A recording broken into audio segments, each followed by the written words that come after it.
બાળકોને ખૂબ જ ભાવશે। Hello friends, welcome to kitchen art. શું ફ્રેન્ડ્સ, તમે ક્યારેય કસૂરી મેથીનો આ રીતે ઉપયોગ કરેલ છે? તો આજે આપણે ઘઉંના લોટમાં કસૂરી મેથી નાખીને એક એવી રેસીપી બનાવીશું જે બાળકોને ખૂબ જ ભાવશે અને એકવાર બનાવ્યા પછી મહિનાઓ સુધી તમે સ્ટોર પણ કરી શકશો, ટ્રાવેલિંગમાં પણ લઈ જઈ શકશો। તો ચાલો રેસીપી શરૂ કરીશું। રેસીપી સારી લાગે તો લાઈક અને શેર કરજો। મારી ચેનલ ઉપર નવા હોય અને મારી ચેનલને હજુ સબસ્ક્રાઈબ ન કરેલ હોય તો સબસ્ક્રાઈબ કરી સૌથી પહેલાં વિડીયો જોવા માટે બાજુનું બેલ બટન દબાવવાનું ભૂલશો નહીં, જેથી કરીને તમને મારા નવા વિડીયોનું નોટિફિકેશન મળતું રહે। આ નાસ્તો બનાવવા માટે સૌપ્રથમ આપણે 1 વાટકા જેટલો ઘઉંનો લોટ લેશું। ઘઉંના લોટને સારી રીતે ચારી લેશું અને હવે તેને મોટા વાસણમાં લઈ લેશું। ફ્રેન્ડ્સ, અહીંયા આપણે ફક્ત એક જ લોટનો ઉપયોગ કરવાના છે। હવે આપણે એક નાની વાટકી જેટલી કસૂરી મેથી લેશું અને કસૂરી મેથીને આ રીતે હાથેથી ક્રશ કરતા જઈશું। તો ચમચીનો માપ કહું તો 2 ચમચી જેટલી અહીંયા આપણે કસૂરી મેથી લીધેલ છે અને હાથેથી ક્રશ કરી પછી બધી કસૂરી મેથીને લોટમાં એડ કરી દેશું। સાથે સાથે સ્વાદ અનુસાર મીઠું નાખીશું। મીઠું એડ કર્યા પછી તેમાં આપણે હળદર નાખીશું। તો ચપટીક હળદર અને અડધી ચમચી જેટલું લાલ મરચું પાવડર એડ કરશું। સાથે સાથે તેમાં આમચૂર પાવડર અને ચાટ મસાલો અડધી ચમચી એડ કરશું।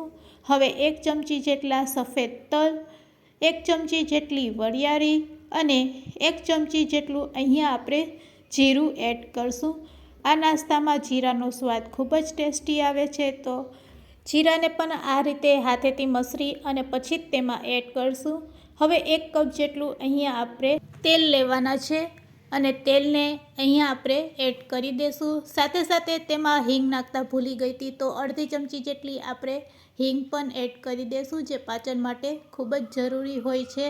તો બસ હવે બધી વસ્તુને આપણે પહેલાં લોટ સાથે આ રીતે મિક્સ કરી લેશું અને તેલનું સરખું મોણ લાગી જાય તે રીતે હાથેથી આ રીતે મિક્સ કરશું। હવે આપણું મોણ છે એ પરફેક્ટ છે કે નહીં તેને ચેક કરવા માટે તમે જો આ રીતે લોટને હાથમાં લેશો અને આ રીતે મુઠ્ઠીમાં લોટને દબાવશો અને આ રીતે લોટ બંધાઈ જાય તો તમારે સમજવું કે આપણું મોણ એકદમ પરફેક્ટ છે।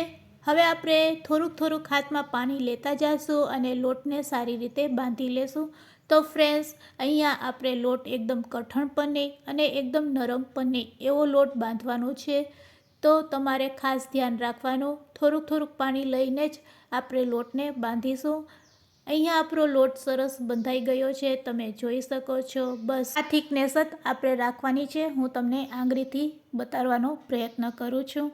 બસ હવે 10 મિનિટ માટે તેને રેસ્ટ આપીશું અને 10 મિનિટ પછી આપણે ચેક કરીશું। 10 મિનિટ થઈ ગઈ છે, તો હવે આપણે લોટને આ રીતે એકવાર ભેગો કરી લેશું, હાથમાં થોડુંક તેલ લગાડી।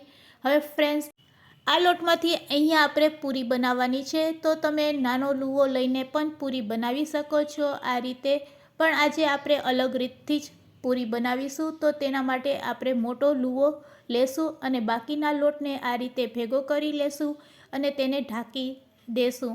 હવે આ મોટા લુવાને આપણે પાટલા ઉપર લઈ લેશું, વણવાના પાટલા ઉપર તેને સેટ કરી દેશું અને હાથની મદદથી તેને આ રીતે પ્રેસ કરીશું। હવે બસ તેને આપણે વેલણની મદદથી આ રીતે વણી લેશું। અહીંયા આપણે લોટની પણ જરૂર નહીં પડશે, લોટ વગર જ ખૂબ જ સહેલાઈથી આ રીતે રોટલી વણાઈ જશે। તમે જોઈ શકો છો પાટલા જેવડી મોટી રોટલી આપણે વણીશું, તેની થિકનેસ પણ તમે જોઈ શકો છો। બસ હવે આપણે એકવાર તેને આ રીતે પલટાવી લેશું અને પલટાવ્યા પછી તેને ફરીથી એકવાર આ રીતે વેલણથી વણી લેશું।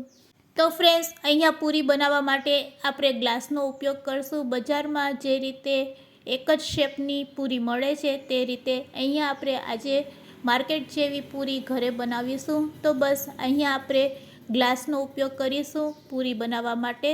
તો આ રીતે આપણે ગ્લાસથી પૂરીનો શેપ આપીશું તો ઝડપથી તમારી પૂરી પણ બની જશે અને એકદમ માર્કેટ જેવો લુક આવશે।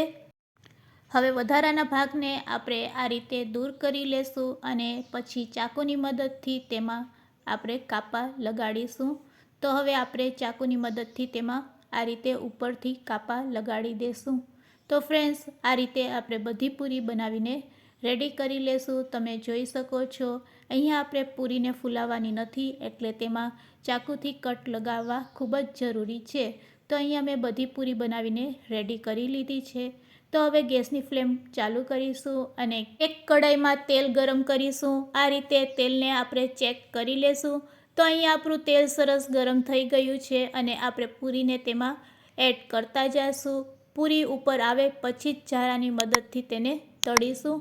હાઈ ફ્લેમ ઉપર જ આ પૂરીને આપણે તળવાના છે.